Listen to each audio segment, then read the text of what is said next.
Hey everyone, it's me Catherine, and today I'm here to talk to you about some of the things that I have been enjoying while I've not been making videos. So I've not been reading too much these past few months, and really in the time since I made my last video and now, the only book I've read that I've absolutely really enjoyed so very much was The Diviners by Libba Bray, and I listened to it on audiobook, which I think definitely added to that because the narrator, whose name I've forgotten, is amazing. Like the voices and the accents that she does just really it's just, obviously Libba Bray's writing is definitely a big part of that, because without good writing, where's the story, where's the narrators, but the narrator, she just did such a good job of narrating this story. It was amazing.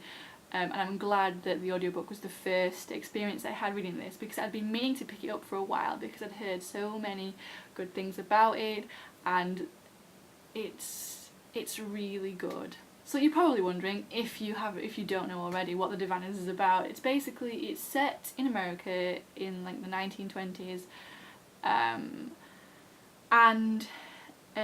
it's centered around these teens with these special abilities. And The Diviners, this book in particular, is about a serial killer, Naughty John, who has come back from the dead and is continuing his work, and it's basically about bringing him down. But the story is told from different perspectives, not all of it focused on Naughty John. Some of it is separate and separate from this, has its own little story, Memphis, I'm sure his name was Memphis, and his little brother,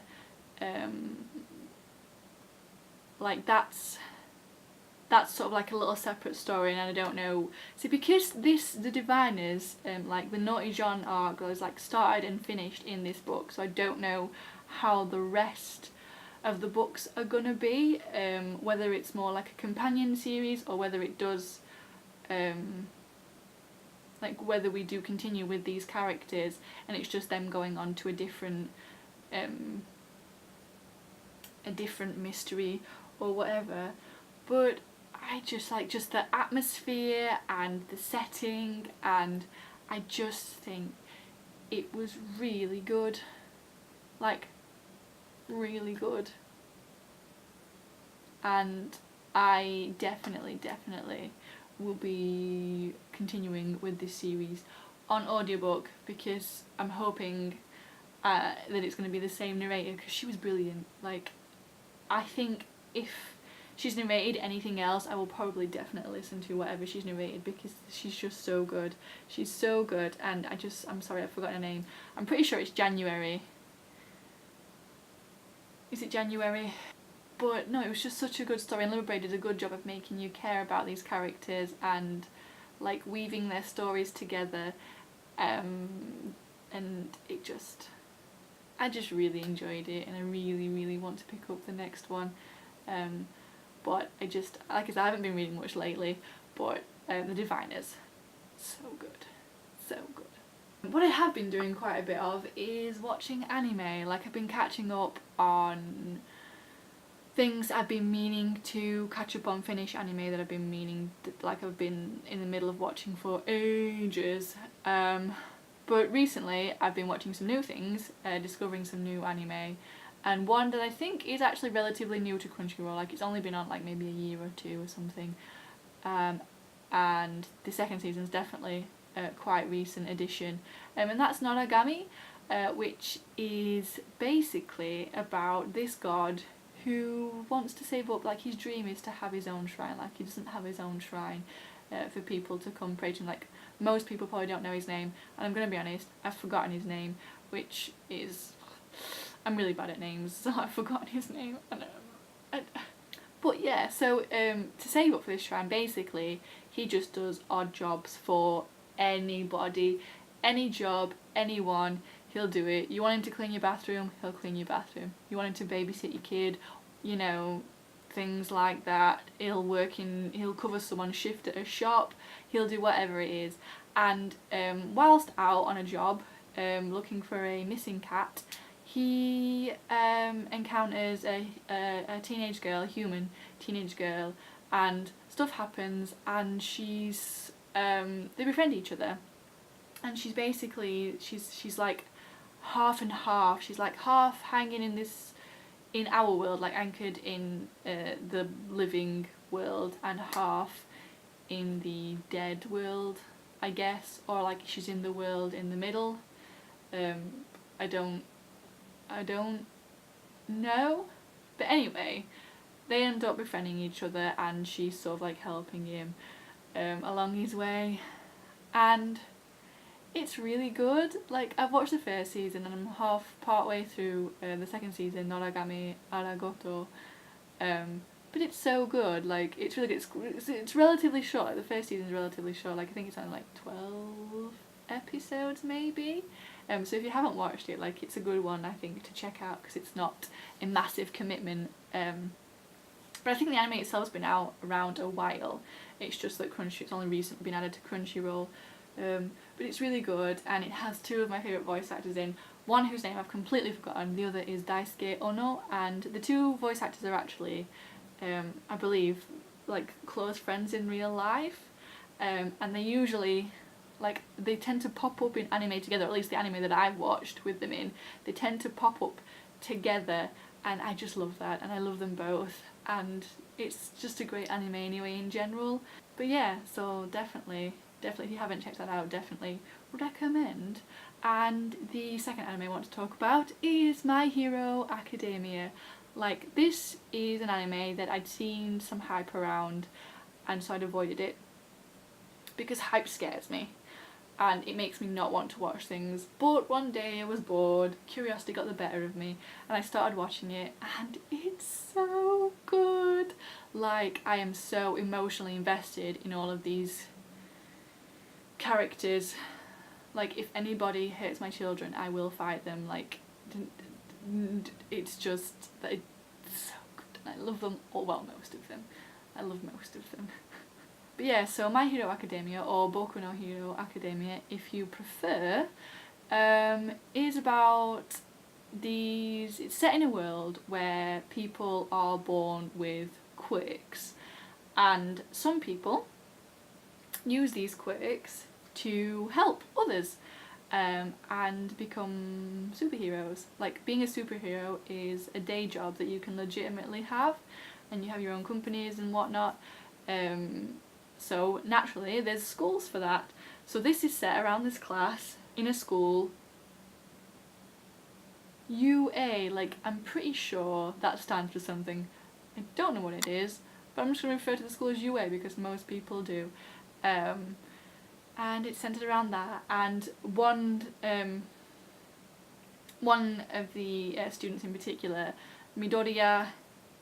Now, I can't remember if his name's Izuru or Izuku, but anyway, who was born quirkless, which is heartbreaking because he has this big dream of being just like his favourite hero, All Might, who is the #1 hero, and he wants to help people and be like All Might, but then he finds out that he's quirkless. But stuff happens, and he ends up getting into UA, which is a school he wanted to get to, because he still, even though he was quirkless, he still wanted to be a hero and help people, and he is so precious, and I will protect him with my life. Like, I'll protect all of them, actually, most of them. Like, all his classmates are great, and it's just really good. Like, I'm behind a few episodes now. I eventually got caught up. The plan was to just watch like a couple of episodes a day, but then that didn't quite work out. I ended up binging it, and now I'm a few episodes behind, so I've got some more to watch. But it's just really good, and it's a lot of fun. Like, I tend to enjoy quite a lot of shonen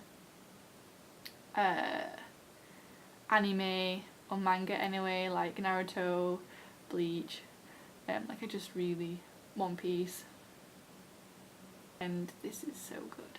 It's so good. And aside from anime, I've also been playing quite a lot of games, one of those being Overwatch, which is an online multiplayer, which is not usually my thing. Like, I'm not very social, like, it scares me playing online with other people, and honestly, taking that first jump to start playing with other people, like jumping in online, I'm not gonna lie, I chickened out and turned it off the first time, but now I'm in it, and I really enjoy it. Like, and I can't even pinpoint what it is about it that I really enjoy. I don't know whether it's the style, or you know, because I just don't know. There's a different load of range of characters you can play depending on your style, and the characters have their own backstories. Not everybody has one yet, but they have their own like little backstory, and the Overwatch itself has its history, which is interesting if you're into that. But even if you're not, like, it's still a really fun game. Like, the maps are fun to play on, and the events that they have are enjoyable. Like, I've been playing it for less than a year, so maybe like if you've been playing it more long term than that, maybe it does get old.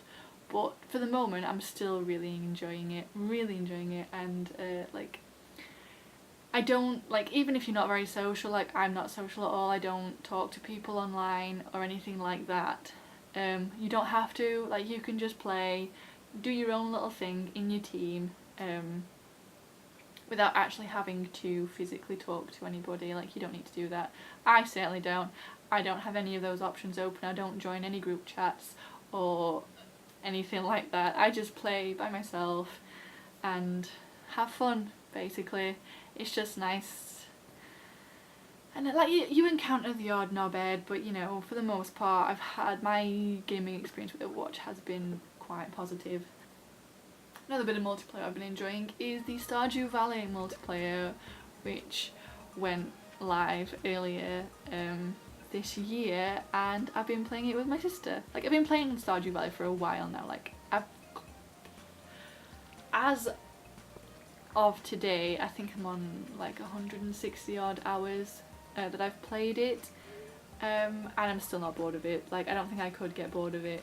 But that multiplayer, like being able to play me and my sister have our own farm now that we've been tending to, and having that second person is so much better. Like, farming at the beginning is hard when you're by yourself, but that second person makes a big difference. Like, splitting the workload in two really helps, and I think you can have a max of 4. Like, you can have up to 3 people with you on your farm that you make. So if you've got like more friends than me, then that's definitely something you could do. But Stardew Valley is just like a game that you think it's just a basic farming game, and you can have it just like that. You can basically just farm, do the farming if that's what you want. But there's also more. You can talk to the people in the townspeople. You can even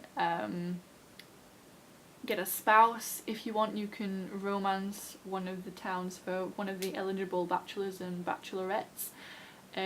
If you want to, that's something you can do. Have your own family.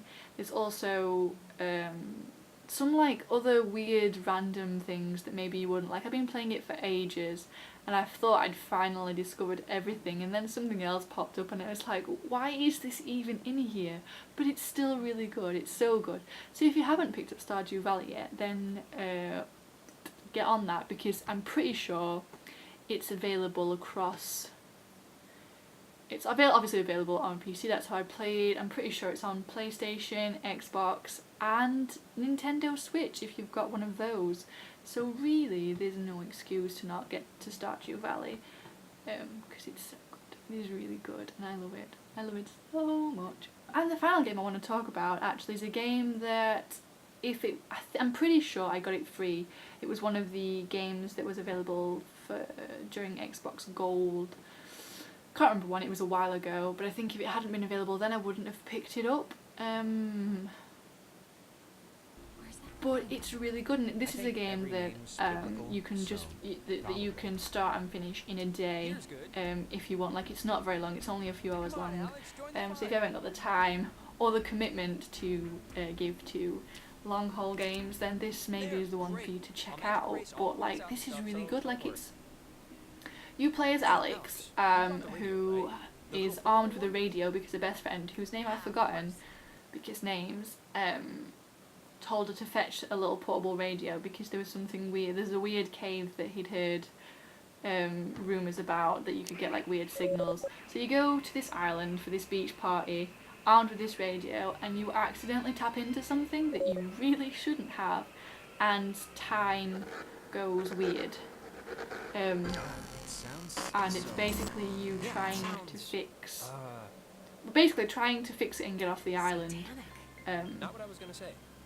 because you've missed the last ferry, and because you've come for this beach party. The idea was that you were supposed to have this beach party and you would get the first ferry, in the morning, but it's the middle of the night, so there's no ferries running, so you need to somehow find a way to get off the island, and it's basically you trying to fix things, and it's really weird, a bit creepy, but not like horror creepy. Like, it's like if horror's not your thing, it's not a horror. Yeah, I just really enjoyed it. But that's pretty much all of the things that I wanted to talk about. Thank you so much for watching. Let me know in the comments below what you've been enjoying recently, whatever that might be, and I will hopefully see you in another video. Bye!